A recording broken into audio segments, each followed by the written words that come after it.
Capítulo 6. Crecimiento y protección. La evolución nos ha suministrado un montón de mecanismos de supervivencia. Pueden dividirse a grandes rasgos en dos categorías funcionales: crecimiento o desarrollo y protección. Estos mecanismos de crecimiento y protección son comportamientos fundamentales necesarios para la supervivencia de cualquier organismo. Estoy seguro de que sabes lo importante que es protegerte a ti mismo. Sin embargo, tal vez no te hayas dado cuenta de que el crecimiento también es de vital importancia, incluso aunque seas un adulto que ya ha alcanzado su máxima estatura. Cada día, miles de millones de células de tu cuerpo se deterioran y necesitan ser reemplazadas. Por ejemplo, el revestimiento celular de tu estómago se renueva cada 72 horas. A fin de mantener esta continua renovación celular, tu cuerpo necesita consumir una considerable cantidad de energía todos los días. A estas alturas no te sorprenderá descubrir que fue en el laboratorio, el lugar donde el estudio de las células me ha llevado en tantas ocasiones a descubrir cosas sobre el organismo multicelular humano, donde comprendí por primera vez lo importantes que son los comportamientos de crecimiento y de protección. Cuando clonaba células endoteliales humanas, éstas se alejaban de las toxinas que añadía al medio de cultivo, al igual que los humanos se alejan de los pumas y de los posibles asaltantes de los callejones oscuros. También se acercaban a los nutrientes, del mismo modo que los humanos se acercan al desayuno, a la comida, a la cena y al amor. Estos movimientos opuestos definen las dos respuestas celulares básicas a los estímulos del entorno. La aproximación a una señal vital, como los nutrientes, caracteriza la respuesta de crecimiento; el alejamiento de una señal amenazadora, como las toxinas, caracteriza la reacción de protección. Hay que señalar también que algunos de los estímulos del entorno son neutros y no provocan ni una reacción de crecimiento ni una de protección. La investigación que llevé a cabo en Stanford demostró que estos comportamientos de crecimiento y protección son también esenciales para los organismos multicelulares como los de los humanos. Pero estos mecanismos opuestos de supervivencia que han evolucionado a lo largo de miles de millones de años tienen una pega. Resulta que los mecanismos que apoyan el crecimiento y la protección no pueden operar de manera óptima al mismo tiempo. En otras palabras, las células no se pueden mover simultáneamente en sentidos opuestos. Las células de los vasos sanguíneos humanos que estudié en Stanford poseían una anatomía microscópica característica cuando llevaban a cabo la función de nutrición y otra completamente distinta cuando se encontraban inmersas en una respuesta de protección. Lo que no podían hacer era presentar ambas configuraciones a un tiempo. Al igual que las células, los humanos inhiben inevitablemente su crecimiento cuando cambian al modo de protección. Si estás huyendo de un puma, no es una buena idea desperdiciar energía en crecer. A fin de sobrevivir, es decir, de escapar del puma, guardas todas tus energías para la reacción de huida o lucha. La redistribución de las reservas de energía para incrementar la respuesta de protección tiene como consecuencia ineludible una disminución del crecimiento. Además de distribuir la energía para sustentar los tejidos y los órganos necesarios para la respuesta de protección, hay una razón adicional para que se inhiba el crecimiento. Los procesos de crecimiento requieren un intercambio libre de información entre el organismo y el medio. Por ejemplo, se comen alimentos y se excretan los productos de desecho. Sin embargo, la protección requiere el cierre completo del sistema, un muro que aleje al organismo de la supuesta amenaza. La inhibición del proceso de crecimiento también resulta debilitante, ya que el crecimiento es un proceso que no solo consume energía, sino que también es necesario para producir energía. En consecuencia, una respuesta de protección mantenida inhibe la producción de energía necesaria para la vida. Cuanto más tiempo permanezcas en modo de protección, más se reducirá tu crecimiento. De hecho, puedes eliminar los procesos de crecimiento de un modo tan radical que lo de darse un susto de muerte se convierte en una perogrullada. Por suerte, la mayoría de nosotros no llegamos hasta el punto de darnos un susto de muerte. Al contrario que en las células individuales, las respuestas de crecimiento y protección en los organismos multicelulares no son ex nihilo huyentes.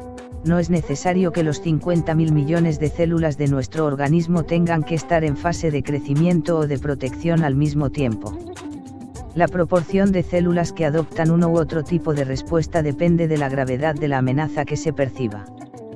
Puede sobrevivir a la tensión que provoca una de estas amenazas, pero la inhibición crónica del crecimiento compromete de forma grave tu vitalidad.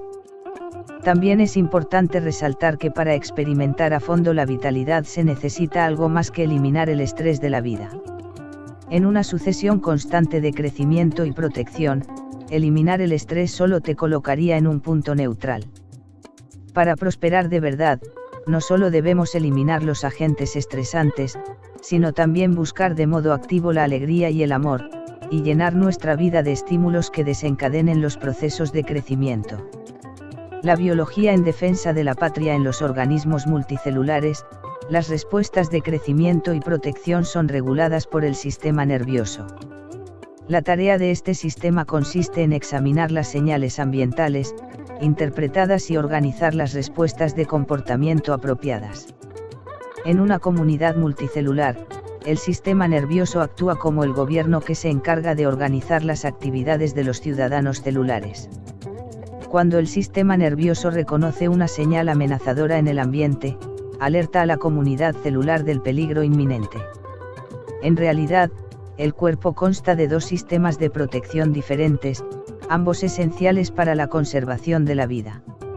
El primero es el sistema que pone en marcha la protección contra amenazas externas.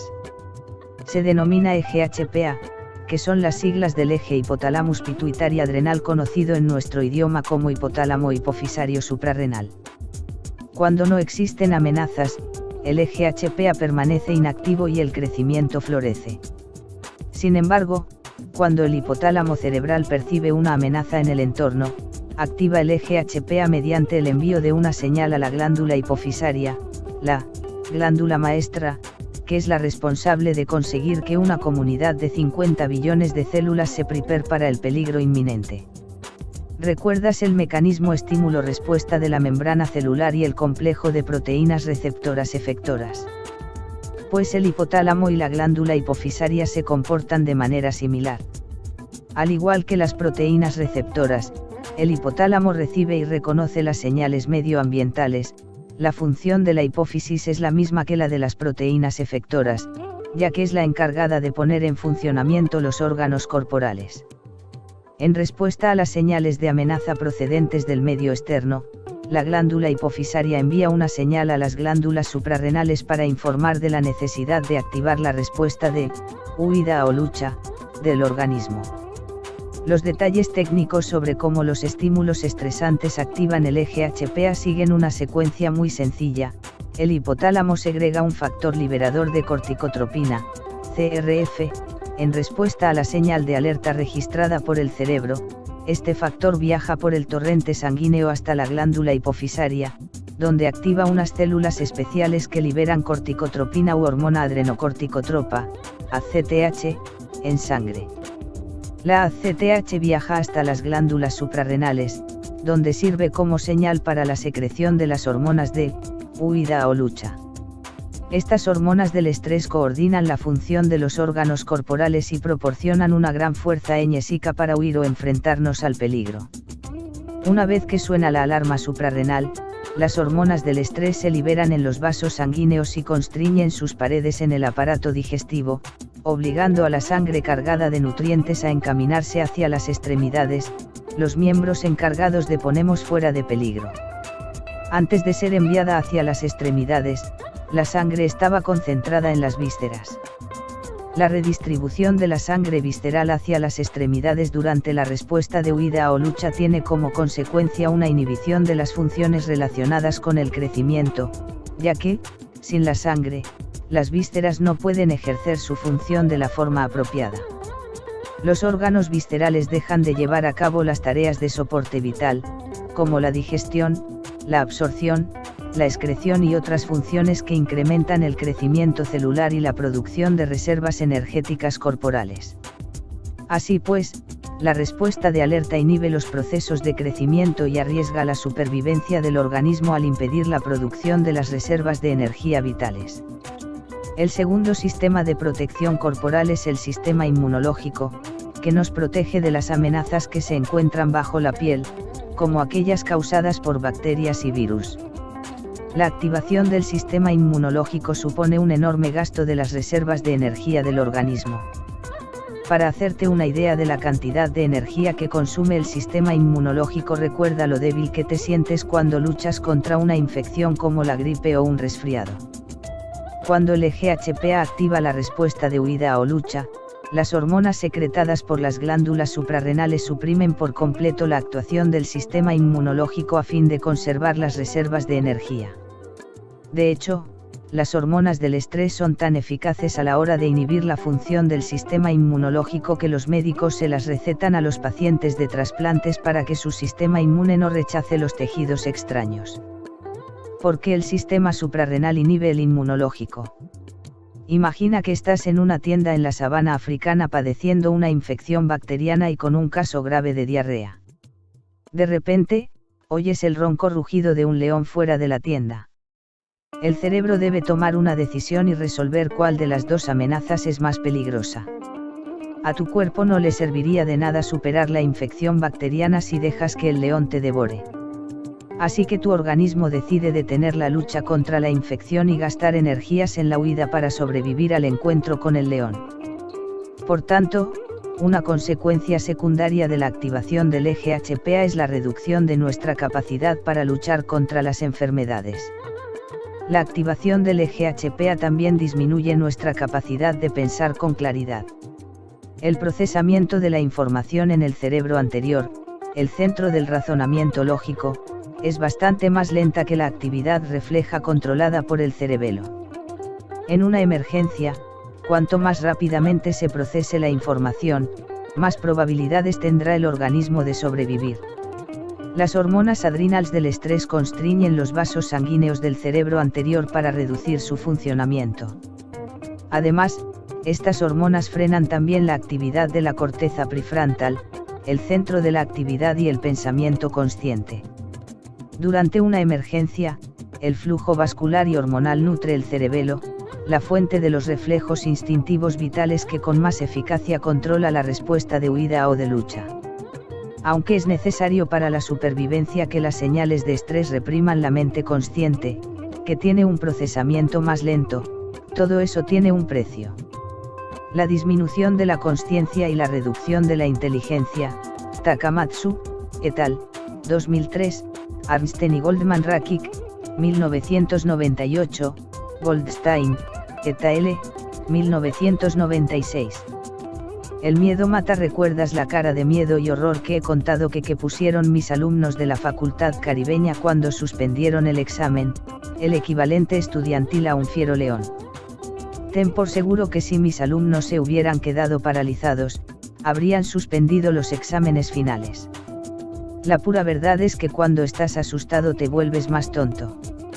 Los profesores lo ven todos los días con los estudiantes, a los que no se les dan bien los exámenes.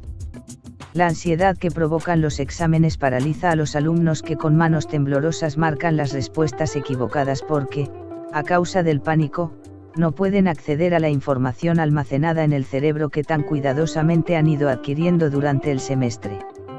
El sistema HPA es un mecanismo brillante para manejar situaciones de estrés agudo.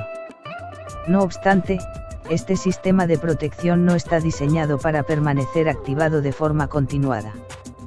Hoy en día, la mayor parte del estrés que experimentamos no tiene carácter agudo, no son amenazas concretas que podamos identificar con facilidad.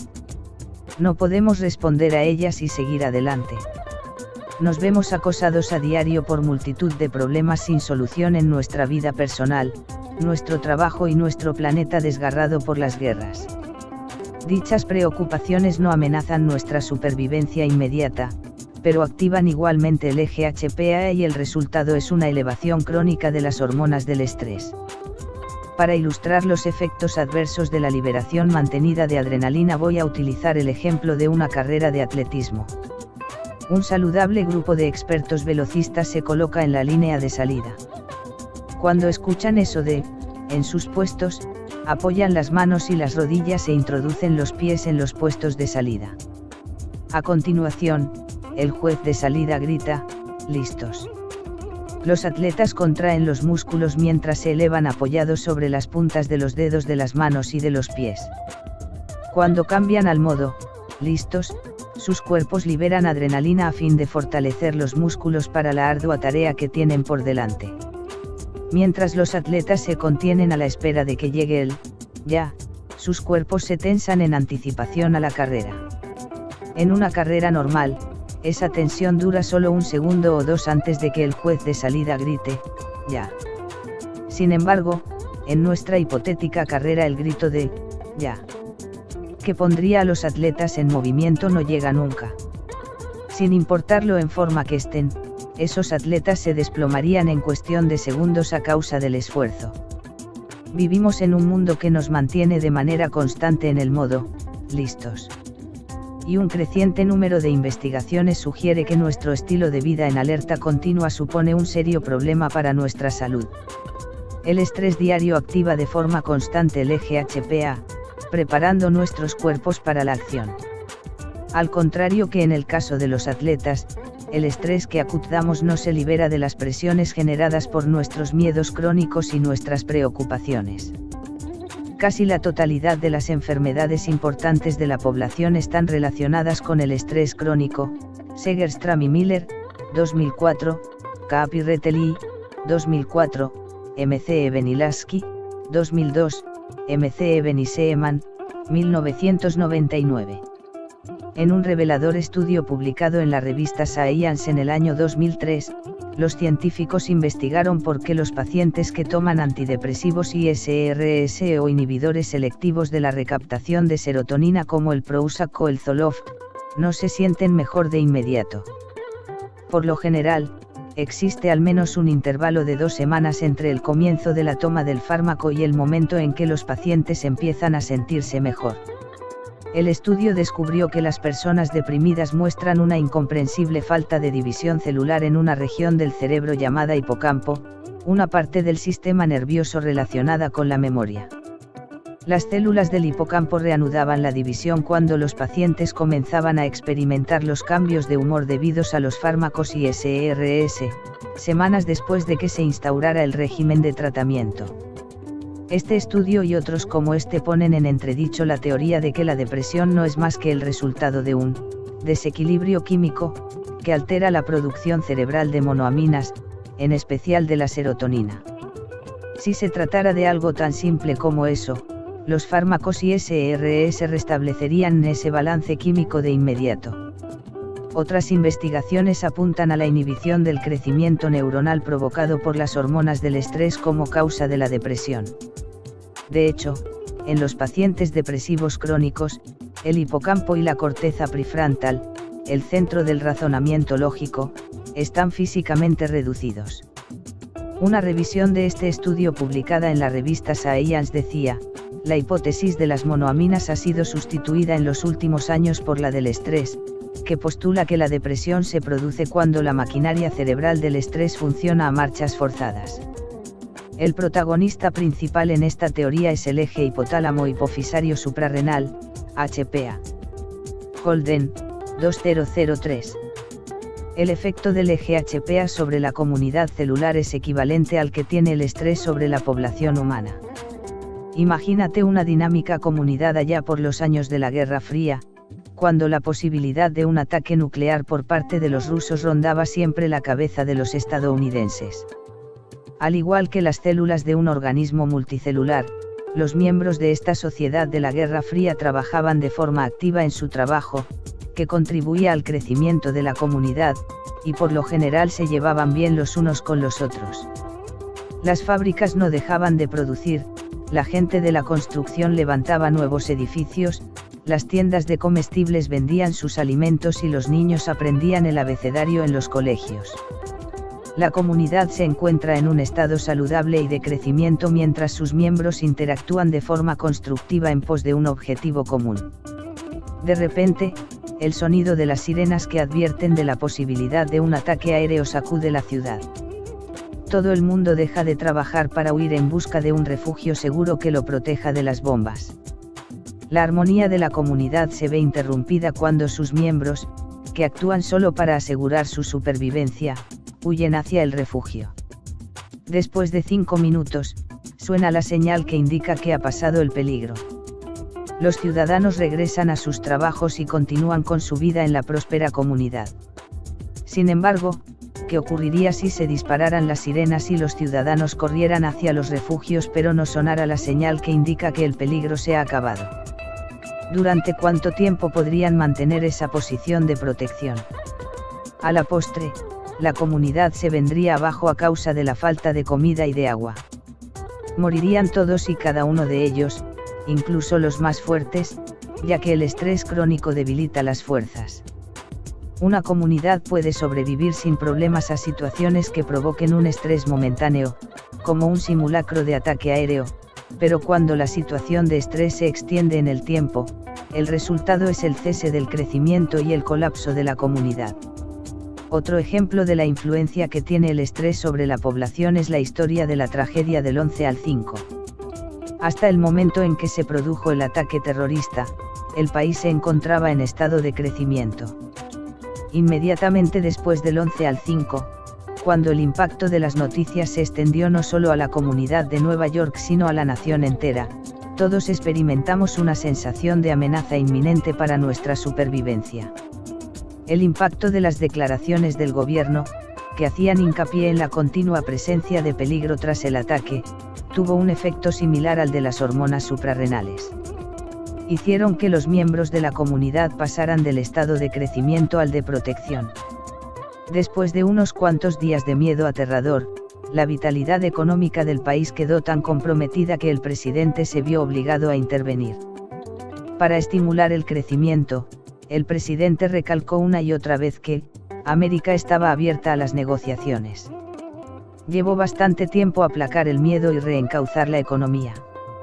No obstante, la amenaza residual del terrorismo todavía debilita la vitalidad del país. Como nación, deberíamos analizar con todo detalle cómo el miedo a futuros actos terroristas reduce nuestra calidad de vida.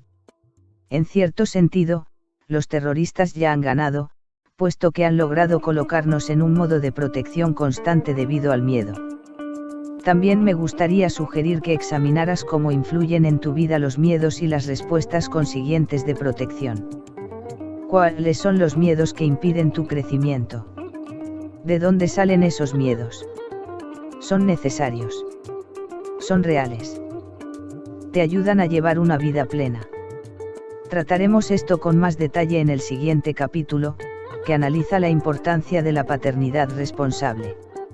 Si somos capaces de controlar nuestros miedos, podremos recuperar el control de nuestras vidas. El presidente Franklin D. Roosevelt conocía la naturaleza destructiva del miedo. Eligió sus palabras con mucho cuidado cuando le dijo a una nación en las garras de la Gran Depresión y al borde de la Primera Guerra Mundial: no tenemos nada que temer salvo el miedo mismo. Eliminar nuestros miedos es el primer paso hacia una vida más plena y satisfactoria.